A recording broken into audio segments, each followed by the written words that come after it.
Good morning दोस्तों, आपका बहुत बहुत स्वागत है हमारे चैनल दीप ज्योति प्रजापति में। आज मैं आपको 15 मोस्ट इम्पॉर्टेंट क्वेश्चन कराऊंगी इस वीडियो पर, जो आपके आने वाले एग्ज़ाम के लिए या किसी भी टेक्निकल एग्ज़ाम के लिए बहुत ही महत्वपूर्ण है। तो प्लीज़ वीडियो को लास्ट तक ज़रूर देखिएगा और वीडियो को लाइक शेयर एंड सब्सक्राइब करना बिल्कुल भी मत भूलिएगा। तो आइए स्टार्ट करते हैं। क्वेश्चन नंबर फर्स्ट क्या दिया गया है? क्वेश्चन नंबर फर्स्ट दिया गया है 470 ओम कार्बन प्रतिरोध के रंग कूट को निरूपित किया जा सकता है। तो यहाँ पर ऑप्शन दिया गया है काला, लाल, पीला। बी ऑप्शन दिया गया है पीला, बैगनी, भूरा। सी ऑप्शन दिया गया है लाल, पीला, बैगनी। डी ऑप्शन दिया गया है पीला, बैगनी, काला। तो दोस्तों यहाँ पर ऑप्शन पे क्लिक करना है कि कौन सा ऑप्शन इसका सही होगा। तो बताऊं, इसका आंसर सही होगा बी, यानी कि पीला, बैगनी, भूरा। 470 ओम कार्बन प्रतिरोध के लिए रंग कोड जो होगा, कलर कोड, वो पीला, बैगनी, भूरा होगा। अब जान लेते हैं यहाँ पर पीला, बैगनी और भूरा का कलर कोड होगा कितना। तो देखते हैं, जो पीला दिया गया है इसका कलर कोड हो जाएगा 4, बैगनी का कलर कोड हो जाएगा 7 और भूरा का कलर कोड हो जाएगा 1। उसके बाद यहाँ बता दूं कि जो फार्मूला यहाँ पर लगता है वो क्या होता है। तो सूत्र इसका होता है AB मल्टीपल 10 की power C plus minus tolerance. AB यहाँ पर दिया गया है 47 मल्टीपल 10 की पावर 1 प्लस माइनस 20%। जब कलर कोड निकालते हैं तो यहाँ पर देखा जाता है किसका क्या दिया जा रहा है। तो यहाँ पर टॉलरेंस जो होगा वो 20% होता है कार्बन का। तो इसका गुणा करके हम निकालेंगे 470 ओम, अर्थात ये सही कलर कोडिंग है। जो पीले की 4, बैगनी की 7 और भूरे की 1 है। उसके बाद क्वेश्चन नंबर बी देखते हैं। क्वेश्चन नंबर बी क्या दिया गया है? तो क्वेश्चन नंबर बी है अतिचालक एक ऐसी वस्तु है जिसमें है डॉट पे जगह पर हमें बताना है कि क्या है। तो उसके बाद ऑप्शन दिया गया है ऋणात्मक प्रतिरोधकता, बी ऑप्शन दिया गया है शून्य प्रतिरोधकता, सी ऑप्शन दिया गया है अपरिमित प्रतिरोधकता, डी ऑप्शन दिया गया है अति उच्च प्रतिरोधकता। तो दोस्तों सबसे पहले हम यहाँ जानते हैं कि जो अतिचालक है, सुपर कंडक्टर किसे कहते हैं, ये यहाँ पर जानते हैं। उसके बाद हम ऑप्शन देखेंगे। तो यहाँ पर मैं बता दूं, जो अतिचालकता या सुपर कंडक्टर होता है, जब किसी मटेरियल को हम 0 डिग्री केल्विन तक ठंडा किया जाता है तो उसका प्रतिरोध पूर्णतः शून्य प्रतिरोधकता प्रदर्शित करते हैं। उनके इस गुण को अतिचालकता कहते हैं या सुपर कंडक्टर कहते हैं। इसके साथ साथ शून्य प्रतिरोधकता के अलावा अतिचालकता की दशा में पदार्थ के भीतर चुंबकीय क्षेत्र भी शून्य हो जाता है, जिसे हम कहते हैं मेसनर प्रभाव के नाम से भी जानते हैं। उसके बाद इसका ऑप्शन देखते हैं दोस्तों कौन सा सही होगा। तो अतिचालकता एक ऐसी वस्तु है जिसमें होती है शून्य प्रतिरोधकता। इसका आंसर सही हो जाएगा शून्य प्रतिरोधकता, यानी बी ऑप्शन इसका सही हो जाएगा। उसके बाद दोस्तों देखते हैं तीसरा क्वेश्चन क्या है। तो हाई स्पीड स्टील में कार्बन का प्रतिशत होता है, यहाँ पर ऑप्शन बताना है कितना होता है। तो ऑप्शन दिया गया है ए 2%, बी ऑप्शन दिया गया है 1% से 0.2%, सी ऑप्शन दिया गया है 0.2% से 0.3%, डी ऑप्शन दिया गया 0.75 से 1.0%। तो हाई स्पीड स्टील के कार्बन की प्रतिशतता 0.75% से 1.0% होती है तथा इसमें 18% टंगस्टन और 4% क्रोमियम और 1% वेनेडियम भी होता है। इसके साथ साथ ये भी आपको याद रखना है। तो इसका आंसर सही हो जाएगा 0.75 से 1.0%। उसके साथ साथ जो मैंने अलग से बताया कि टंगस्टन में 18%, क्रोमियम 4% और वेनेडियम 1% इसमें पाया जाता है हाई स्पीड स्टील में। उसके बाद देखते हैं question number 4। Brass in an alloy of, यानी कि पीतल निम्न की एक मिश्र धातु है, तो किसकी है? ऑप्शन नंबर ए देखते हैं कॉपर एंड जिंक की, बी ऑप्शन देखते हैं लेड एंड टिन की, सी ऑप्शन देखते हैं जिंक एंड लेड की, डी ऑप्शन देखते हैं टिन एंड सिल्वर की। तो यहाँ पर बताना है कि जो पीतल होती है वो किससे मिलकर बना होता है। तो इसका आंसर सही हो जाएगा, जो पीतल है वो कॉपर और जिंक से मिलकर बनता है, यानी कि इसका ऑप्शन नंबर सही हो जाएगा ए। ऑप्शन नंबर ए सही हो जाएगा। जो कॉपर है और जिंक इन दोनों से मिलकर हमारा पीतल बनता है, जो कि एक मिश्र धातु होती है। उसके साथ साथ क्वेश्चन नंबर 5 देखते हैं क्या दिया गया है। तो क्वेश्चन नंबर 5 दिया गया है विद्युत रोधन सामग्री पर नमी का निम्नलिखित प्रभाव होता है। ऑप्शन दिया गया है विद्युत रोधन प्रतिरोध में वृद्धि, बी ऑप्शन दिया गया है परावैद्युत सामर्थ्य में वृद्धि, सी ऑप्शन दिया गया है परावैद्युत हानि में वृद्धि, डी ऑप्शन दिया गया है परावैद्युत स्थिरांक में कमी। तो इसका आंसर बताना है कौन सा सही होगा। तो इसका आंसर सही होगा सी परावैद्युत हानि में वृद्धि, यानी कि जब विद्युत रोधन सामग्री पर नमी का प्रभाव होता है तो परावैद्युत हानि में वृद्धि हो जाती है, यानी कि इसका आंसर सही हो जाएगा सी। अब इसके साथ साथ बता दूं जो इंसुलेशन मटेरियल में पानी, वाष्प, नमी, आर्द्रता बढ़ने से उनमें डाई इलेक्ट्रिक लॉस में वृद्धि होती है।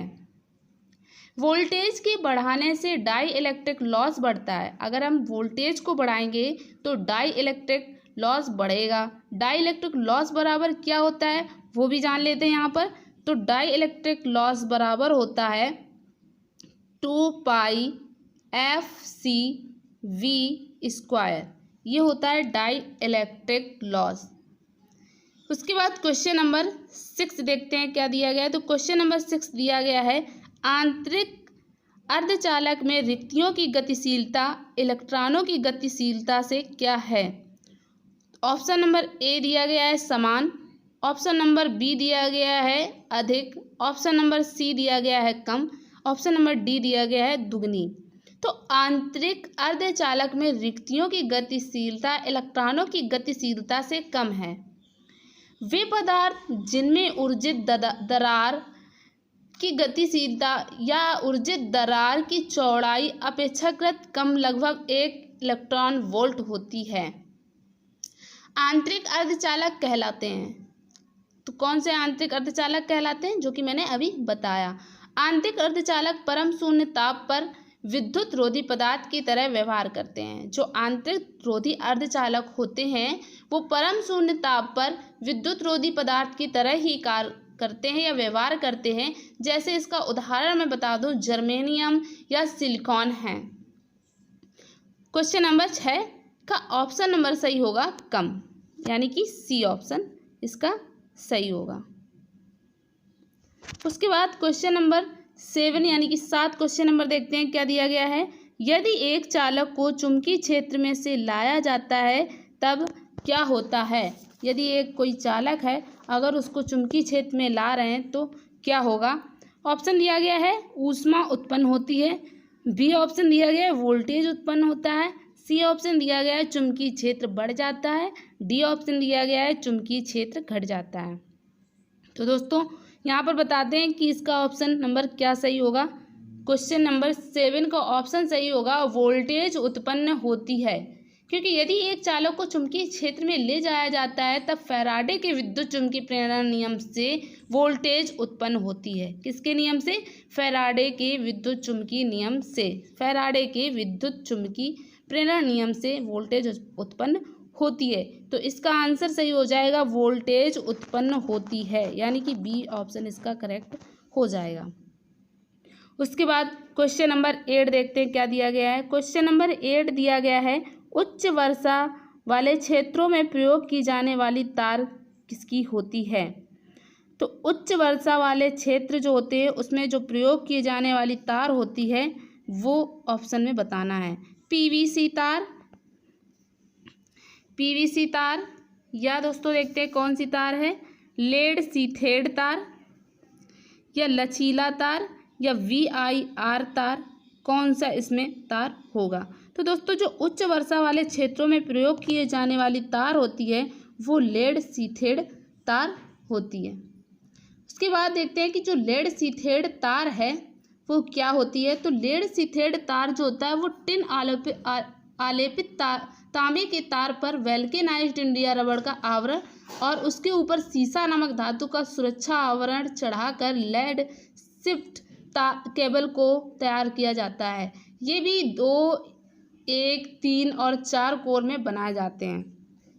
तो जो इसका ऑप्शन सही होगा वो ऑप्शन दोस्तों सही होगा इसका सी। लेड सीथेड तार की उच्च वर्षा वाले क्षेत्रों में केबल प्रयोग की जाती है।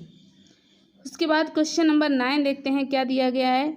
अगर हम फास्फोरस को सिलिकॉन से मिला दें तो हम एक बनाने जा रहे हैं।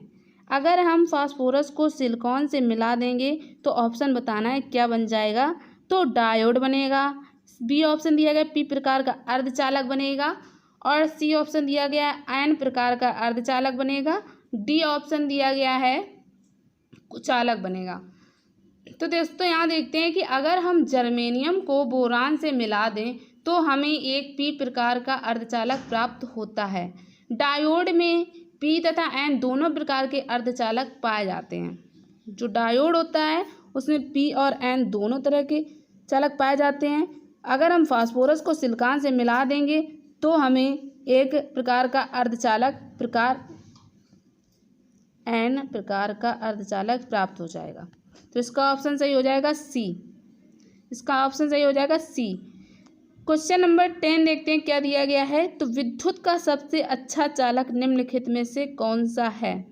ऑप्शन दिया गया है चांदी, बी ऑप्शन दिया गया है तांबा, सी ऑप्शन दिया गया है एल्युमिनियम, डी ऑप्शन दिया गया है लोहा। तो दोस्तों बहुत अच्छे से जानते हैं कि जो चांदी होता है वो विद्युत का सबसे अच्छा चालक होता है।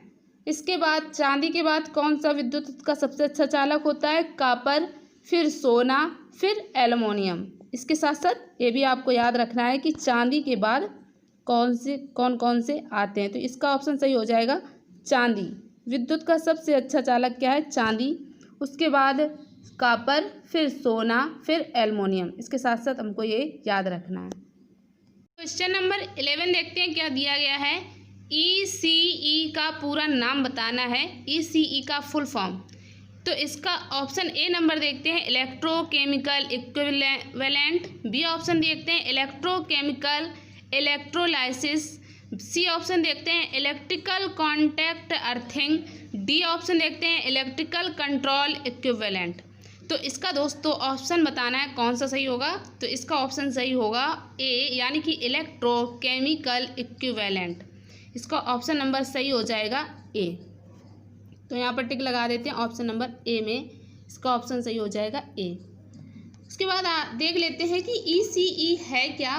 तो जो ECE है किसी तत्व का वह द्रव्यमान जो एक कूलाम आवेश के द्वारा किसी विलयन में संयुक्त होता है अथवा हम कह सकते हैं उससे मुक्त होता है, उस तत्व का विद्युत रासायनिक तुल्यांक ECE कहलाता है, यानी इलेक्ट्रोकेमिकल इक्विवेलेंट कहलाता है।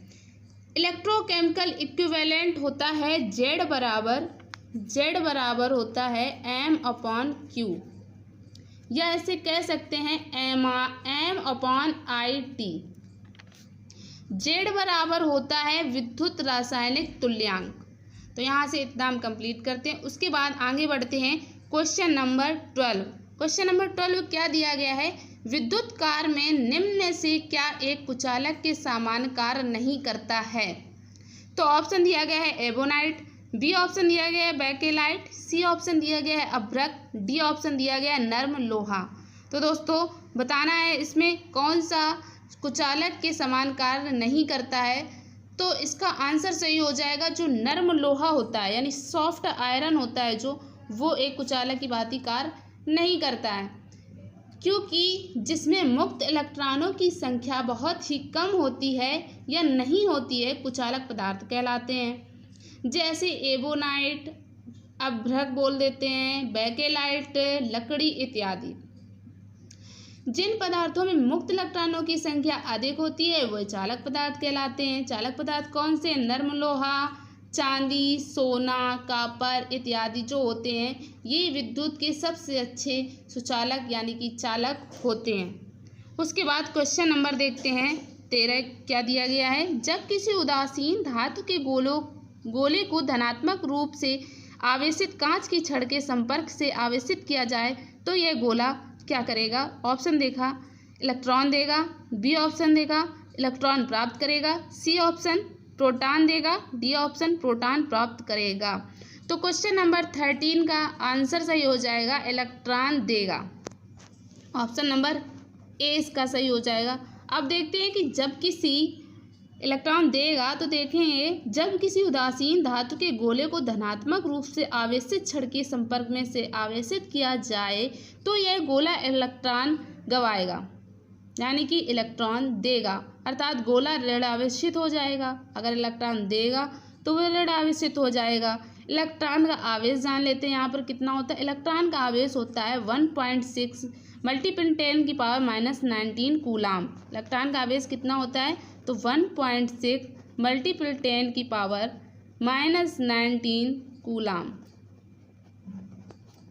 ये होता है इलेक्ट्रॉन का आवेश। उसके बाद जानते हैं कि द्रव्यमान कितना होता है इलेक्ट्रॉन का। तो इलेक्ट्रॉन का द्रव्यमान होता है दोस्तों 9.108 मल्टीपल 10 की पावर -31 किलोग्राम होता है। जो इसका द्रव्यमान होता है, इलेक्ट्रॉन का द्रव्यमान जो होता है वो होता है 9.108 मल्टीपल 10 की पावर -31 किलोग्राम। उसके बाद क्वेश्चन देखते हैं 14 क्या दिया गया है। क्वेश्चन नंबर 14 दिया गया है कॉपर के निम्न गुण के कारण इसके तारों का प्रयोग संयोजन तारों के रूप में किया जाता है। तो ऑप्शन बताना है, ए निम्न वैद्युत प्रतिरोध, बी ऑप्शन दिया गया है निम्न चालकता, सी ऑप्शन दिया गया है उच्च वैद्युत प्रतिरोध, डी ऑप्शन दिया गया है 1 और 2 दोनों, यानी कि ए और बी दोनों। तो इसमें से ऑप्शन बताना है कौन सा सही होगा। तो इसका ऑप्शन नंबर सही होगा दोस्तों ए, यानी कि निम्न वैद्युत प्रतिरोध। जब हम कॉपर के निम्न गुण के कारण यानी कि निम्न वैद्युत प्रतिरोध के कारण इसके तारों का प्रयोग संयोजन तारों के रूप में किया जाता है, ये आपने यहाँ से जान लिया। उसके बाद कॉपर के गुण जान लेते हैं कि कॉपर के जो गुण होते हैं वो कौन कौन से हो सकते हैं। तो कॉपर के गुण हैं, 1 नंबर जैसे देख लेंगे निम्न वैद्युत प्रतिरोध होगा, बी ऑप्शन बता दूं कि उच्च चालकता होगी, और कॉपर का एक गुण और देख लेते हैं प्रतिरोध ताप गुणांक धनात्मक होगा। कॉपर का निम्न वैद्युत प्रतिरोध होगा, उच्च चालकता होगी कॉपर की, और प्रतिरोध ताप गुणांक धनात्मक होगा कॉपर का। उसके बाद क्वेश्चन नंबर लास्ट 15 देखते हैं कौन सा है। शुद्ध धातु में तापमान के बढ़ने से प्रतिरोध क्या होगा। ऑप्शन दिया गया है बढ़ता है, बी ऑप्शन दिया गया है पहले बढ़ता है फिर घटता है, सी ऑप्शन दिया गया है घटता है, डी ऑप्शन दिया गया है एक समान रहता है। तो दोस्तों यहाँ पर बताना है कि कौन सा ऑप्शन सही होगा। अगर हम शुद्ध धातु में तापमान के बढ़ने से प्रतिरोध क्या होगा, तो शुद्ध धातु का अगर तापमान बढ़ाएंगे तो उसका प्रतिरोध भी बढ़ेगा, यानी कि इसका प्रतिरोध ताप गुणांक धनात्मक होता है। शुद्ध धातु का प्रतिरोध ताप गुणांक जो होता है वो धनात्मक होता है। सेमीकंडक्टर तथा इंसुलेटर का ताप बढ़ने से प्रतिरोध घटता है। जो सेमीकंडक्टर होते हैं उनका तापमान बढ़ने पर प्रतिरोध घटता है। सेमीकंडक्टर और इंसुलेटर यानी कि चालक और अर्धचालक का अगर हम ताप बढ़ाएंगे तो उनका प्रतिरोध घटेगा, इसलिए इसका प्रतिरोध ताप गुणांक ऋणात्मक होता है, जबकि शुद्ध धातु का ताप गुणांक धनात्मक होता है। तो इसका ऑप्शन सही हो जाएगा। शुद्ध धातु में तापमान अगर बढ़ने पर प्रतिरोध भी बढ़ता है। ऑप्शन नंबर ए इसका सही हो जाएगा। तो नमस्कार दोस्तों, ऐसे ही हमारे वीडियो के साथ डेली बने रहें और अच्छे अच्छे क्वेश्चन पाते रहे, जिससे आपके आने वाले एग्ज़ाम के लिए बहुत ही अच्छे होने वाले हैं।